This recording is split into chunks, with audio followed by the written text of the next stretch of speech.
corrosion. So corrosion is redox reactions too, but this is generally an undesirable type of redox reaction. So gradual, usually undesirable oxidation of metals that are exposed to oxidizing agents in the environment. One of those oxidizing agents is oxygen, and that's not a coincidence that it's oxygen and it's an oxidizing agent. Oxygen is easily reduced, and so it can bring about the oxidation of other substances. So we see this oxygen in the presence of water can be reduced to, yeah, there's something missing there. That looks a little better. So oxygen is oxidized to hydroxide ion, and the standard potential for that is 0.4. I believe, well, no, that is not corrected for being in water. That's just the standard potential. If it's in acidic solution, then the standard potential is 1.23 volts, which is really pretty high. So if there's any acid present, oxygen is an even better oxidizing agent. So the corrosion of most metals is spontaneous when paired with the reduction of oxygen. The thing about oxygen is it's in the air, right? So you've got a piece of metal and it's exposed to air, and there's most likely going to be some moisture in the air, you're going to get corrosion. Because of carbonic acid? Partly, carbonic acid makes it worse, yes. So why do we still use metals as building materials if they corrode? Well, it turns out that many of the metals, when they corrode, they form oxides that coat the surface of the metal and protect it from further corrosion. Aluminum is one of these metals. So aluminum forms Al2O3. In crystalline form, that is, now I've forgotten it. Is it opal? No. Where'd it go? You make something special? Sapphire. No way, really? Yeah, sapphire is actually aluminum oxide in crystalline form.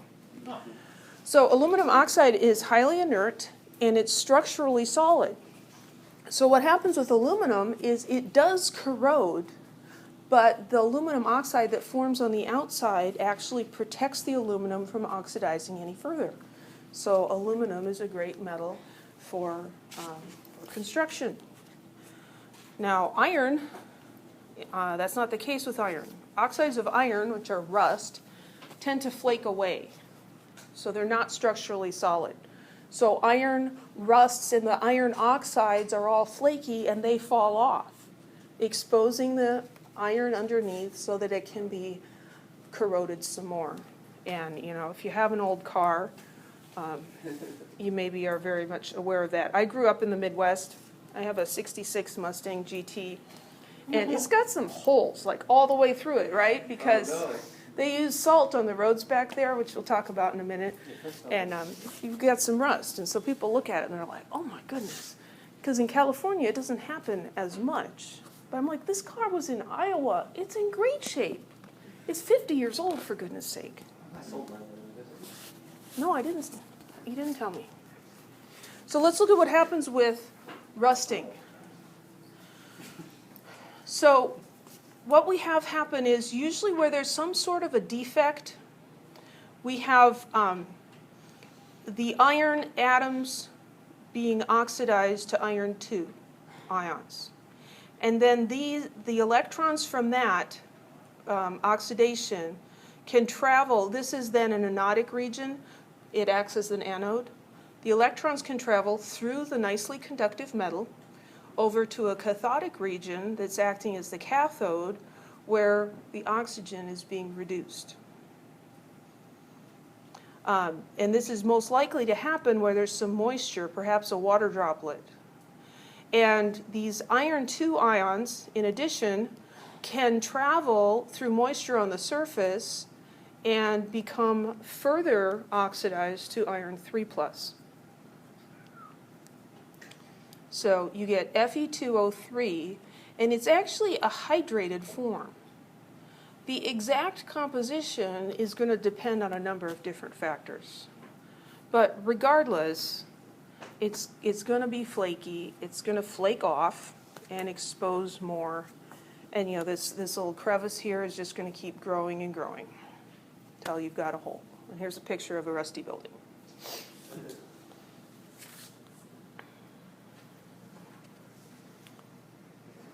This process is going to be accelerated if you have acid present. It's like, well, I'm not going to go splashing acid on my car. Well, there's carbon dioxide in the air, there's carbon dioxide dissolved in the water, and carbon dioxide is in equilibrium with carbonic acid. So carbonic acid naturally forms and accelerates this process. Oh, man. We have to have moisture present because water is a reactant in that last reaction. This one. We've got water reacting here. I guess it's really shown up here. So we've got water molecules. So we've got to have water present. And we also have to have charge be able to flow. But it doesn't take much moisture. Additional electrolytes will promote rusting. So where I grew up, they salt the roads. They put salt on the roads because it's really slippery, and when they don't do that, people crash into each other and die, and it's really sad and all that. So they spread salt on the roads. It also happens at the coast. What's in the ocean? Salt. And you get all this sea mist, this salty air, right? And it gets on your car, and that's going to cause your car to rust. Presence of acid promotes rusting. The lower pH enhances that cathodic reaction, and I mentioned earlier, the acid is naturally present in as small amounts as carbonic acid from carbon dioxide dissolving in the water. Well, how can you prevent corrosion? Corrosion prevention is a major industry. Iron is a cheap metal, relatively speaking, and people make things out of iron, but then we have to protect it so that it doesn't just rust and crumble away. So there's different ways to prevent rusting of iron. You can keep it dry. Well, this can be difficult, when there's moisture in the air, right? You can coat the iron with a substance, maybe paint, that is impervious to water. So the reason that cars were painted was not just to make them pretty, but it was to protect the iron in them from rust. So you've got a nicely painted car, somebody opens their door into it and dings it, chips the paint. Now moisture can get in, and that's a source of the rust is going to start, and it'll just spread, and it'll go to the inside, and then it'll eat it from the inside out. Don't ask me how I know that. Another method is placing a sacrificial electrode in contact with the iron. So the sacrificial electrode is made from a metal that oxidizes more easily than iron. Anybody see the typo there? More easily than iron. So the sacrificial electrode gets oxidized away instead of the iron. That's why it's called a sacrificial electrode. So that works for some things. You can also coat the iron, basically coating it with a sacrificial metal. Coat it with a metal that oxidizes more easily. So if you heard of galvanized nails or galvanized sheet metal, right? It's coated with a thin layer of zinc. Zinc is more easily oxidized. You might say, well, that's great until the layer of zinc wears off. Well, the zinc oxide is tough and structurally sound, and so it stays and protects the iron underneath. So it's all good. What about cast iron pan? Coated in something? Cast iron pans will rust. What you have to do with a cast iron pan is you have to season it. So you coat it with oil, and you heat it, and you do that multiple times with thin coats of oil, and the oil actually polymerizes and forms a coating that keeps the moisture out. But if you don't take care of your cast iron skillet, it will rust. The casting is just the forming of it. The cast iron means it's just formed by casting as opposed to some other method.